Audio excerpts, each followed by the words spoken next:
Moi, ma première question quand je commençais ma foi il y a quelques années en arrière, c'était mais Dieu est omniscient. Il connaît tout. Il sait même ce que nous devons lui demander. Pourquoi il voudrait que nous puissions prier? Le Seigneur aime nous voir prier.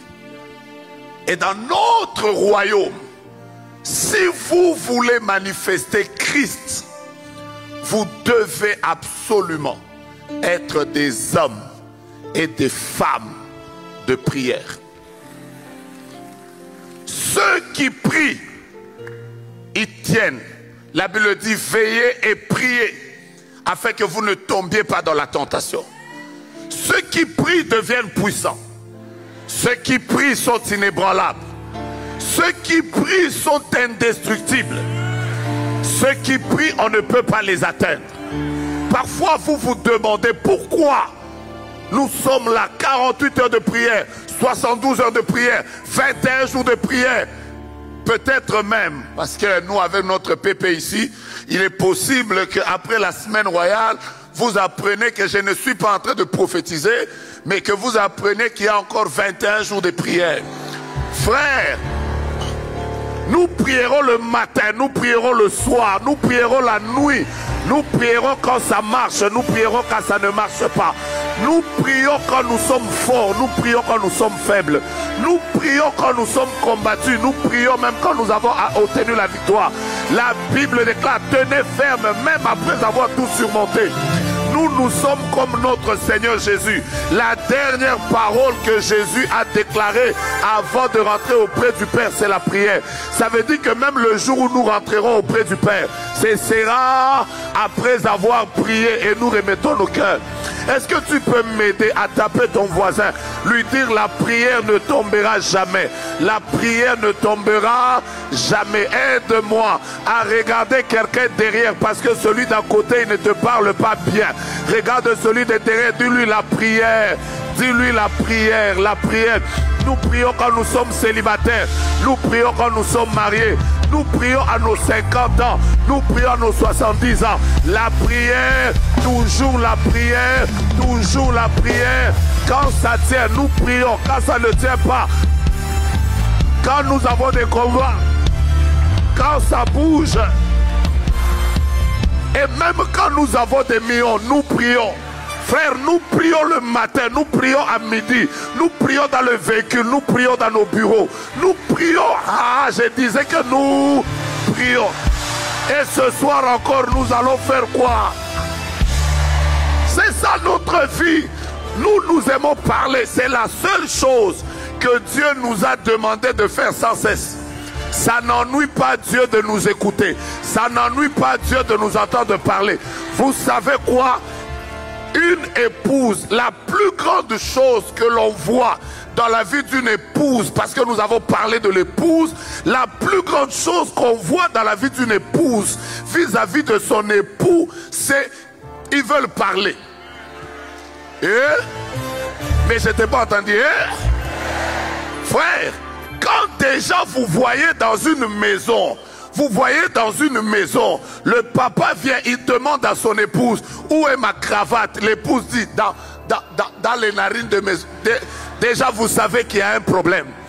Dans un couple normal, il suffit seulement de voir les gens, comment ils se parlent. Tu peux déjà sentir que ce couple marche bien. Bon, sauf, il y a un... Bon, je ne sais pas si ça vous arrive, mais moi ça m'arrive. Le seul moment où tu peux sentir que c'est quand l'homme est au volant. Vous savez, je ne sais pas si ça vous arrive, mais moi quand je suis au volant, c'est le seul moment où la communication n'est pas très bonne.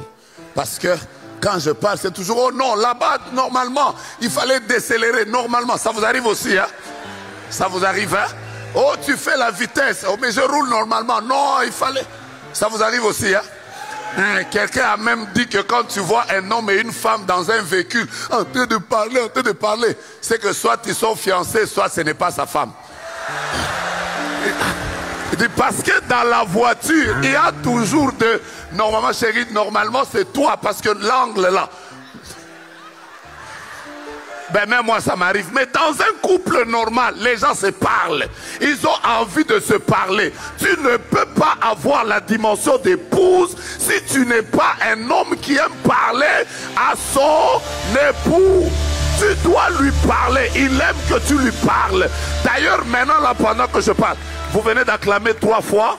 Vous venez d'acclamer 3 fois. Acclamez encore une. Non, non, allez-y. Vous qui êtes devant moi, s'il vous plaît.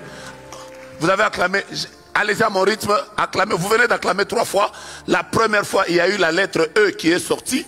Acclamez encore. La deuxième fois, il y a la lettre V qui est sortie. Acclamez encore. Il y a la lettre A.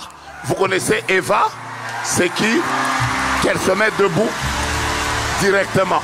Je vois qu'il y a une grâce de Dieu. Pendant que vous êtes en train d'acclamer, j'entends le Seigneur me dire de manière claire, je suis en train de stabiliser la santé de Eva parce que j'ai des choses à faire avec elle.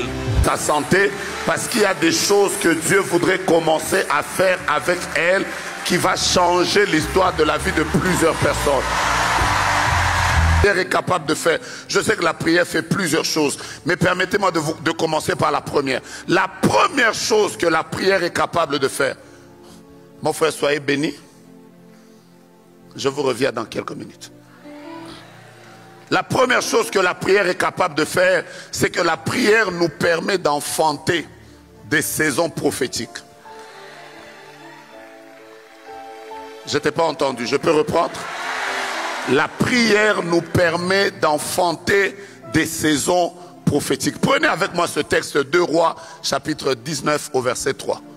2 Rois, chapitre 19, au verset 3. 2 Rois, chapitre 19, au verset 3. Écoutez ce que dit la Bible. Ils lui dirent, ainsi parle Ézéchias, ce jour est un jour d'angoisse, de châtiment et d'opprobre. Pourquoi c'est un jour d'angoisse? Pourquoi il dit que c'est un jour d'opprobre? Il donne la raison, il dit car les enfants sont prêts de sortir du sein maternel, mais il n'y a point de force pour l'enfantement. Imaginez-vous qu'une femme a des jumeaux dans son ventre.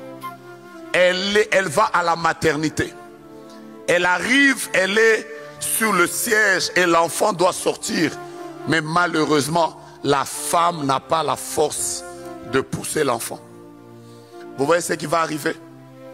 C'est que la vie soit de la femme, soit de l'enfant devient en danger. Et les médecins normaux sont obligés d'intervenir rapidement parce que la femme manque la force d'enfantement. Elle peut même passer par une césarienne à cause du fait que les enfants sont sur le point de sortir. Mais il n'y a pas de force pour enfanter. Vous savez quoi? On nous a prophétisé ici un réveil. On nous a prophétisé combien nous sommes à un tournant important de l'histoire de la francophonie. Tout à l'heure, j'ai entendu l'homme de Dieu, notre pépé, qui a dit il y a un réveil que Dieu est en train de produire. Vous savez, ce que Dieu va faire, il veut que ça passe par nous. Les grandes choses que Dieu veut produire dans nos nations, dans nos pays, dans la francophonie, elles doivent passer par nous. En réalité, nous sommes comme des femmes et nous portons le réveil des nations. Nous portons le salut des familles. Nous portons la délivrance de nos pays. Nous portons la royauté en nous. Mais ce que nous portons, si nous n'avons pas la force de pouvoir pousser ça, ça va mourir en nous. Tu ne m'as pas encore compris. Je répète, ça mourra en nous.